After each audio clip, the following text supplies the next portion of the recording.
जब तारीख का अजीम जर्नैल समंदर के साहिल पर अपनी मुट्ठी भर फौज के साथ खड़ा था और सामने दुश्मन का हजारों का लश्कर था, तब उसने एक ऐसा कदम उठाया जिसने रहती दुनिया तक के जंगी उसूल बदल कर रख दिए।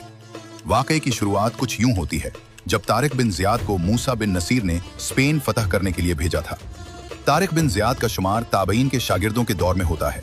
वो ताबईन के जमाने के एक अजीम मुसलमान जर्नैल थे। जब वो स्पेन के साहिल पर उतरे तो उन्हें मालूम हुआ कि सामने जो दुश्मन है उसका लश्कर टिड्डी दिल की तरह है, यानी लश्कर इतना बड़ा है कि उसके सिपाहियों को गिनना नामुमकिन है। ये दुश्मन रॉड्रिक था। रॉड्रिक स्पेन की तारीख का आखिरी ईसाई बादशाह था। उसने बगावत करके स्पेन के तख्त पर कब्जा किया था। तारिक बिन ज़ियाद जानते थे कि उनके सिपाही अजनबी सरजमीन पर हैं और दुश्मन की बड़ी तादाद देखकर उनके दिल में पीछे हटने का ख्याल आ सकता है। उन्होंने हुक्म दिया कि इन तमाम कश्तियों को आग लगा दो जिनमें बैठकर हम आए हैं। सिपाही सदमे में आ गए और पूछा, अमीर, अब हम वापस कैसे जाएंगे? कश्तियां जलकर राख हो रही थी, धुआं आसमान तक जा रहा था। तब तारिक बिन ज़ियाद ने वो तारीखी खुतबा दिया जिसका एक एक लफ्ज आज भी तारीख में महफूज है। उन्होंने कहा, ए बहादुर जवानों, अब तुम्हारे पीछे समंदर है और सामने तुम्हारा दुश्मन। अब पीछे हटने या भागने का कोई रास्ता बाकी नहीं रहा।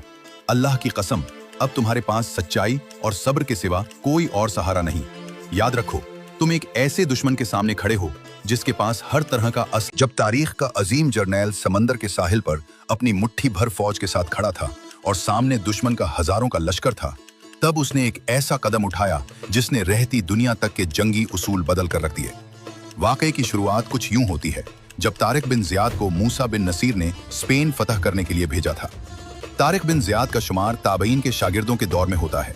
वो ताबईन के जमाने के एक अजीम मुसलमान जर्नैल थे। जब वो स्पेन के साहिल पर उतरे तो उन्हें मालूम हुआ कि सामने जो दुश्मन है उसका लश्कर टिड्डी दिल की तरह है, यानी लश्कर इतना बड़ा है कि उसके सिपाहियों को गिनना नामुमकिन है।